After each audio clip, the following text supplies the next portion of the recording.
now it's doing the buffering thing.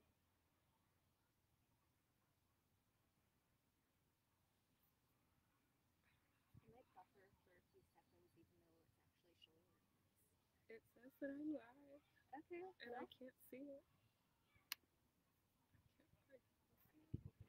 Does it show me on the camera? Yeah. Oh, okay. I can't see the camera at all. I can't see anything that's happening on the screen. Yeah. Okay, we'll just look at your camera. Okay. Hi, everyone. I'm Kelly. I'm a senior keeper here at Zoo New England. I'm here today to answer questions about being a zookeeper. I've been here as a keeper for over 7 years now. I got my start at Stone Zoo as an intern and then worked as a seasonal keeper. And then I was hired full-time to our tropical forest department, where I got to work with the gorillas and the hippos and things like that. But I eventually made the move to come up to the Hooves and Horns area and work with big cats and giraffe, be outside a whole lot. And that's kind of where my passion is. So if you guys have questions for me as a keeper, you can go ahead and leave them in the comments. I work right now with, like I said, lions, tigers, giraffe, zebra, ostrich, wildebeest, a whole bunch of cranes, some really awesome porcupines. I love the camels. So I get to work with a good variety, which I really, really love. I do train specific animals. I work really closely with the big cats, so Anala tiger and our 2 lion boys. I also train our porcupines, of which we have 5 currently. They are fabulous. Definitely a difference in training larger, big cats. That's definitely a 2-person job often. It takes a lot of teamwork when you're working with something larger versus the porcupines, which are very large porcupines, but still not the biggest of all animals, so just me when I work with them. Those are great questions. I appreciate them. A lot of people often ask how I got started in zookeeping, whether I studied something specific or if it was something I always wanted to do. I grew up not typical for a zookeeper as far as my love of animals. I was pretty much an indoor kid, definitely not the kid that was bringing worms or snakes home. I was not that kid. It wasn't until I got a little bit older that I really liked learning about animals. I loved how different animals are. I thought their adaptations were really cool, and I loved to learn. So in college, I studied ecology and evolution. I did work with wild birds, migratory species, which I still hold a great love for. But I really like the hands-on work. So I moved up to Boston. I looked for zoos because the work that zoos were doing as far as breeding programs really appealed to me. I thought the stuff that they did was really cool. I loved how interconnected it is as a community. So I applied for an internship at Stone Zoo, and that's where I got my start.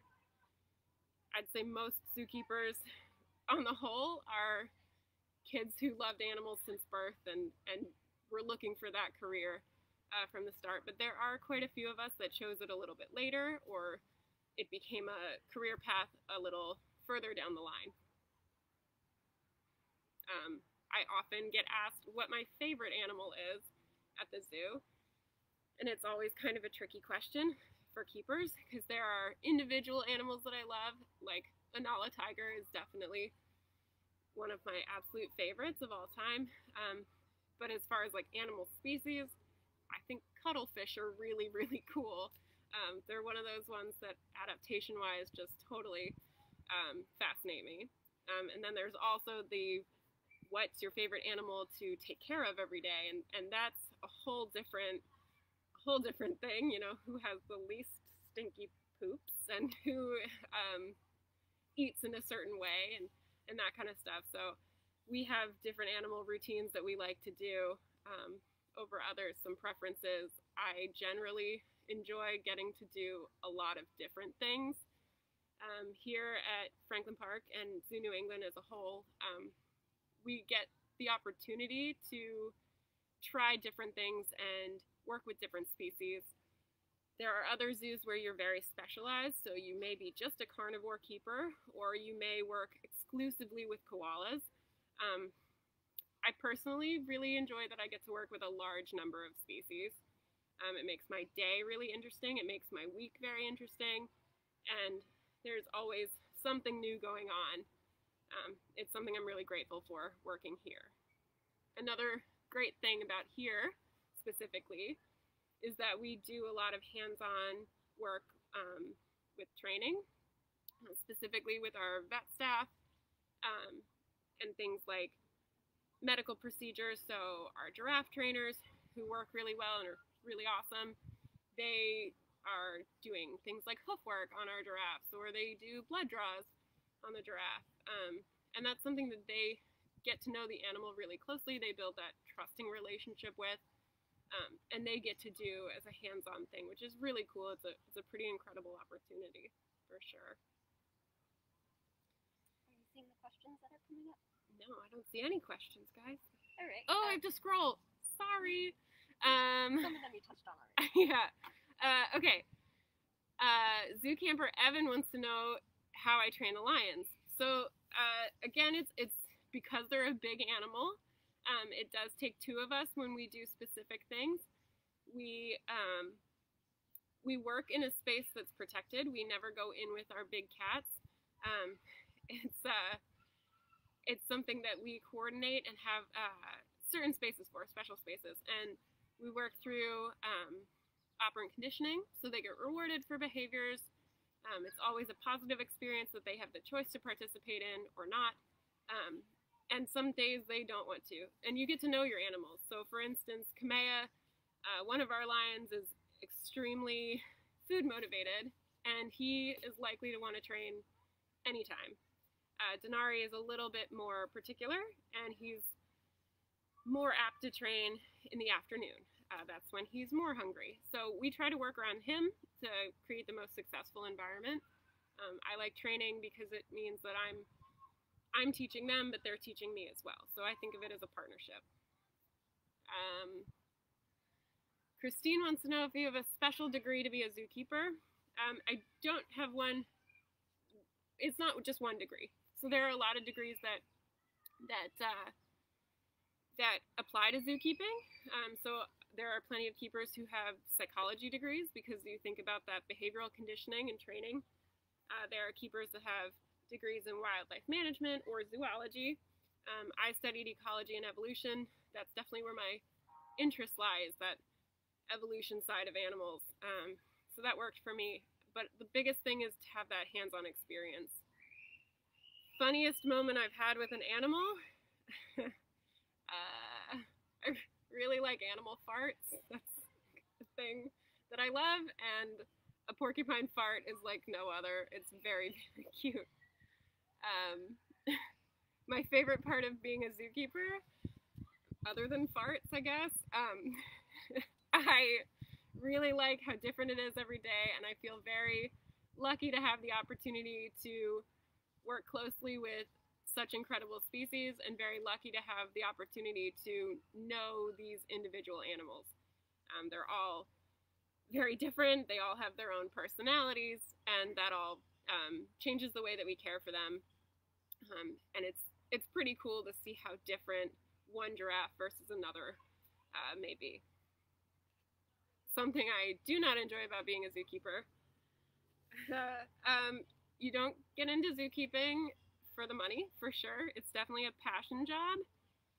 But that also means that you are passionately committed to doing what it takes, which means working holidays, working weekends, being very dirty a lot of the time. My husband can smell what routine I'm on when I walk through the door at night.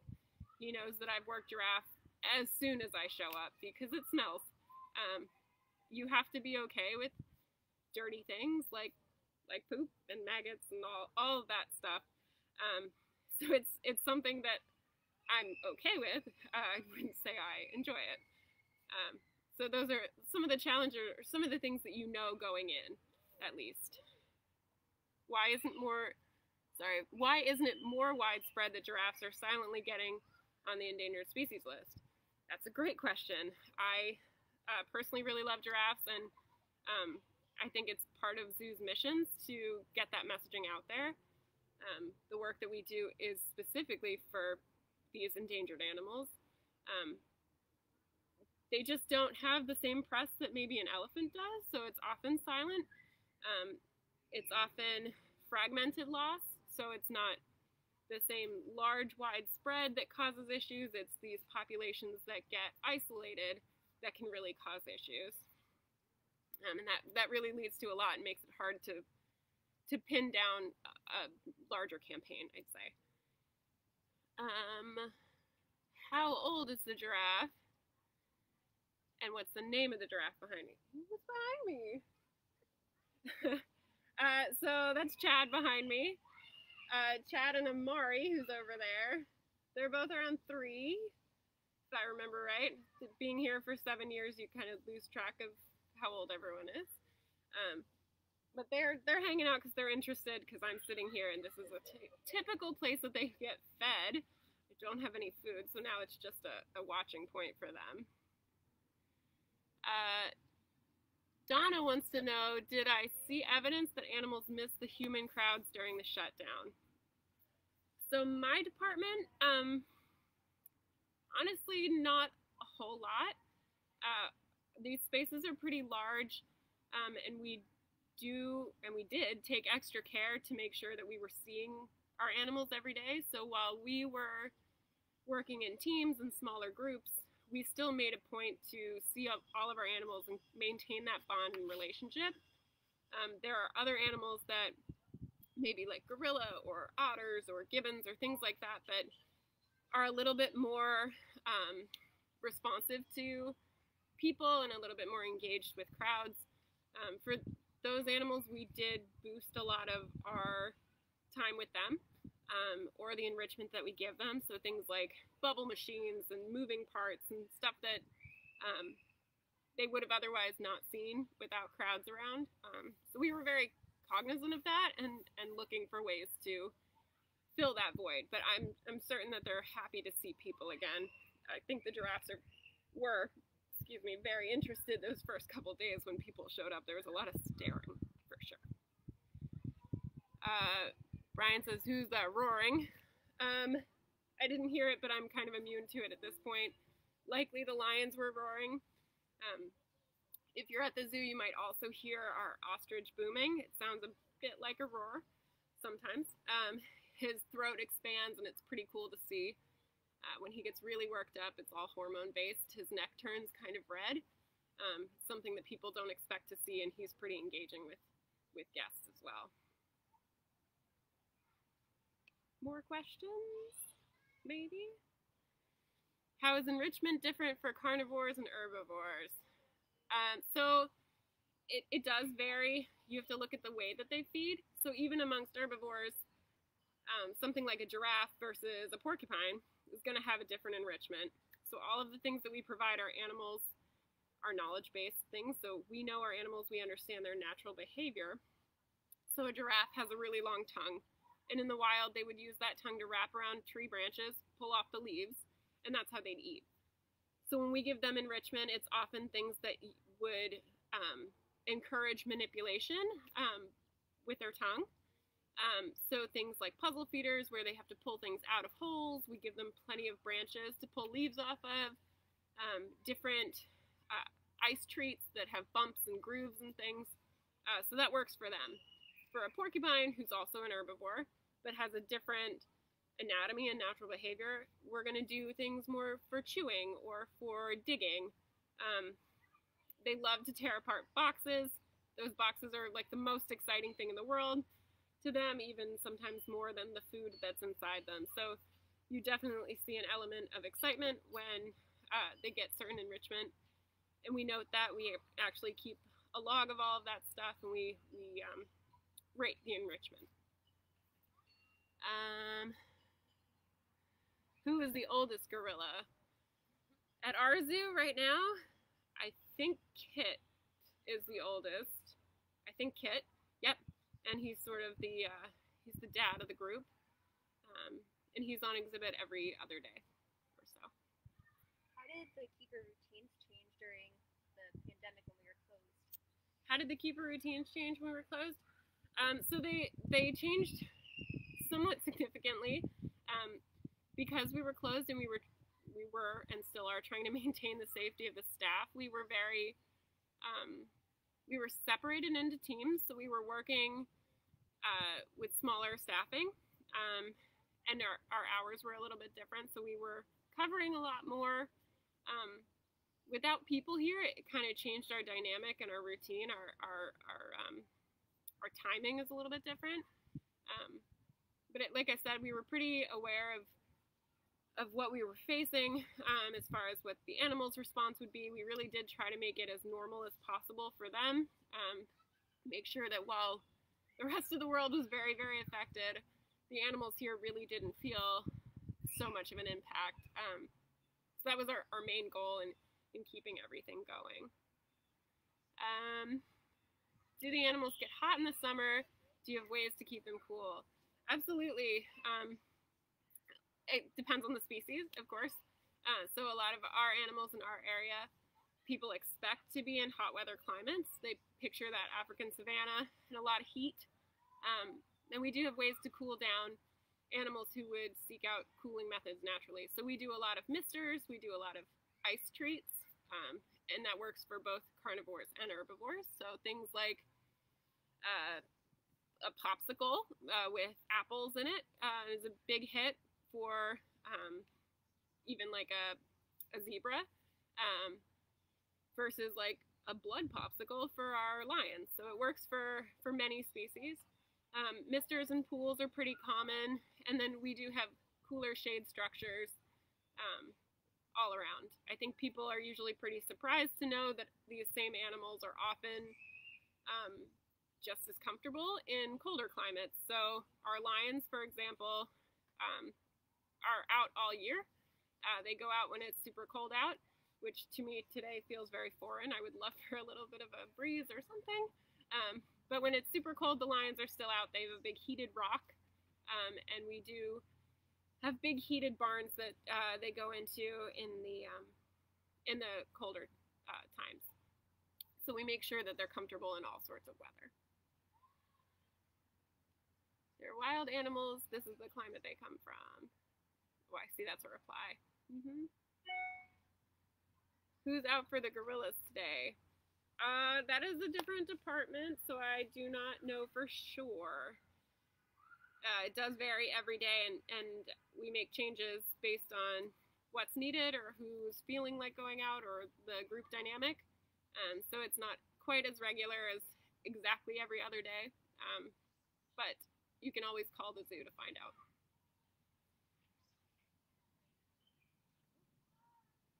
Any last questions from anybody? Did I talk about farts way too much? I turned everybody off. Oh no. Okay, well thanks for tuning in, guys. We hope to see you at the zoo soon. Bye-bye.